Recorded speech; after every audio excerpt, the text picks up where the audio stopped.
Gue mau ngajak lu main satu permainan. Coba sekarang, lu buka AI, apa aja? ChatGPT, Gemini, terserah. Suruh dia pilih satu angka random antara 1 sampai 50. Berapa jawabannya? Gue tebak, jawabannya antara 17, 27, dan 37. Bener gak? Kalau bener, lu harus nonton sampai habis. Karena di video ini, gue bakal bongkar kenapa ini bisa terjadi dan gimana cara lu manfaatin salah satu rahasia terbesar AI buat keuntungan lu.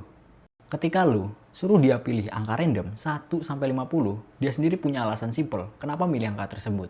AI kayak Claude misalnya, ngejelasin kalau angka 27 itu kerasa kayak pilihan yang paling aman lah, dan ngindarin angka 1, 50, dan titik tengah pas kayak 25 karena terlalu simetris. Tapi sebenarnya dalam otak AI itu ada apa sih ketika dia milih angka tersebut?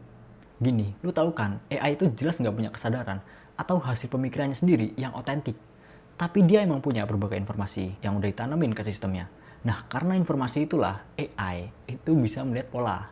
Lalu pola itu ditiru untuk mendapatkan sesuatu atau jawaban yang baru.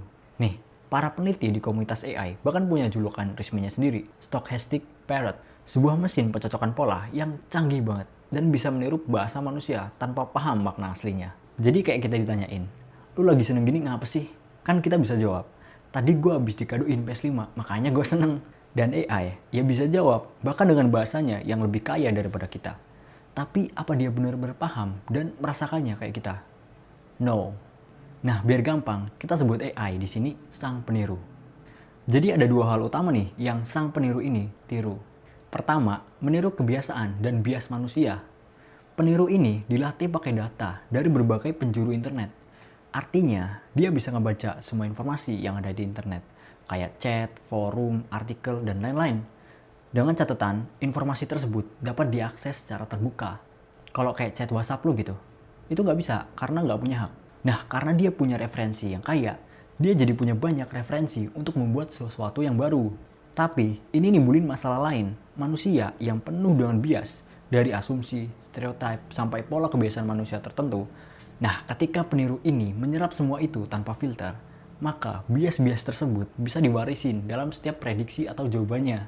Misalnya, kalau manusia sering nulis angka 27 sebagai angka random favorit di internet, jadi peniru akan anggap itu sebagai pola yang paling natural untuk ditiru. Padahal, sebaliknya, hasil dari kebiasaan pola manusia. Kita napas dulu, karena mulai sekarang pembahasannya bakal daging semua. Tadi kita udah bahas pilar pertama, gimana sang peniru ini niru kebiasaan manusia. Sekarang kita masuk ke pilar kedua yang lebih dalam dan lebih aneh lagi. Ini soal gimana sang peniru itu melihat dunia. Kita pahami dulu nih soal konsep tokenisasi. Token di sini kayak Lego. Satu keping Lego itu bisa berarti satu kata utuh, kayak kucing, anjing, atau cuma sebagian kata kayak ber, an, atau si. Nah, satu keping Lego ini bisa dipecah lagi, misal kata bersamaan, jadi ber, sama, dan an. Proses mecah-mecah teks ini jadi token, inilah yang namanya tokenisasi. Dan ini adalah akar dari banyak keanehan AI. Mulai dari salah eja, sampai kenapa dia kadang-kadang susah banget cuma buat ngembalikin sebuah kata. Nah, kalau lo inget, dulu kan ada tuh kedongoan AI, di mana AI nggak bisa ngitung dengan benar jumlah huruf R yang ada di kalimat strawberry. Nah, itu bukan karena AI-nya dongo, tapi karena dia nggak ngelihat kata itu sebagai satuan huruf. Dia ngelihatnya sebagai token. Jadi misalnya strawberry itu kebacanya sebagai satu token utuh, atau malah dua token aneh kayak straw dan berry. Jadi pas disuruh ngitung berapa huruf R-nya, bingung lah dia. Nah, hubungan antara Lego ini dengan angka favorit AI jadi sangat penting. Gini cara kerjanya.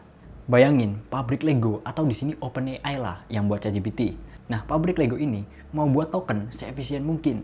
Pabriknya ngelihat seluruh data di internet dan nemu angka 27 sering ditemuin di mana-mana.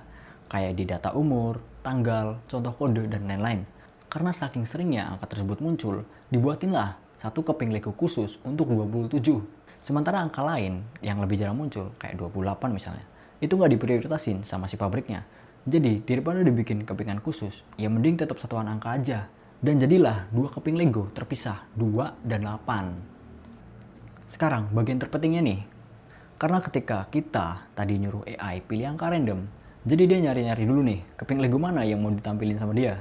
Nah, 1 keping 27 yang utuh ini secara teknis punya kesempatan menang yang lebih tinggi daripada harus nyusun 2 keping 2 dan 8. Nah, sekarang kita masuk ke pembahasan yang lu cari nih ketika lu klik video ini. Gimana cara kita ngendaliin si peniru ini buat keuntungan kita? Jawabannya itu ada di panel kontrol rahasianya. Nah, ketika lu pakai ChatGPT misalnya, itu kan lu bisa otak-atik sih mau pakai deep research, deep thinking, dan lain-lain. Nah, tapi yang gak dikasih tahu sama lu, itu namanya temperatur. Simpelnya, dia ngatur seberapa liar atau kreatif sama patuh atau akurasi jawaban yang mau dikasih. Default temperatur bawaannya itu kisaran 0.7 sampai 1.0. Cara ngubahnya, lu bilang aja ke dia, pakai temperatur sekian untuk menjawab persoalan berikut. Tapi sebelum itu, lu pahamin dulu nih dampaknya. Ketika lu turunin temperaturnya mendekati 0, maka yang akan terjadi, model GPT itu bakal milih jawaban yang paling aman, yang butuh presisi tinggi dan akurasi sempurna, kayak soal ujian lu atau soal-soal lainnya yang butuh kepastian luar biasa. Tapi kalau temperaturnya diatur di atas 1.0, dia bakal lebih kreatif, lebih beragam. Dan ini cocok banget buat ngehindarin deteksi AI dari tulisan lu. Atau kalau mau urusan bisnis, itu cocok buat cari solusi yang out of the box. Ada tapinya nih, resiko jawabannya bakal lebih ngaco, karena dia udah nggak main aman lagi. Nah, ini trik yang biasanya gue pakai nih. Kalau gue pengen cari persoalan yang di luar nalar, ya gue pakai temperatur tinggi. Lalu untuk verifikasinya, gue pakai temperatur rendah. Jadi di sini gue dapat di luar nalarnya dan juga dapat kebenarannya. Setelah kita bongkar semua ini, muncul pertanyaan, apakah AI benar-benar bisa diandalkan? Jawabannya benar dan salah. Artificial Intelligence sangat diandalkan untuk tugas berbasis pola. Ingat, hal yang bisa diprediksi adalah harga dari presisi. Jadi semua hal yang bisa kita otomisasi, AI adalah jawabannya. Tapi kita manusia nggak akan bisa tergantikan oleh AI jika menyangkut sebuah penemuan logis, penilaian kritis dan etis, dan kreativitas sejati. Jadi berhenti buat mikirin kapan lu akan tergantikan oleh AI. Tapi pikirin kenapa perkembangan teknologi nggak menyertakan lu. AI adalah alat yang paling kuat di zaman kita. Kalau lu tahu cara jadi pawangnya dan bukan jadi konsumennya doang. Kalau lu mau jadi pawang AI dan dapat lebih banyak rahasia langsung dari dapur dunia AI kayak gini, klik dulu tombol subscribe di bawah. Gue V. Sampai jumpa di video berikutnya.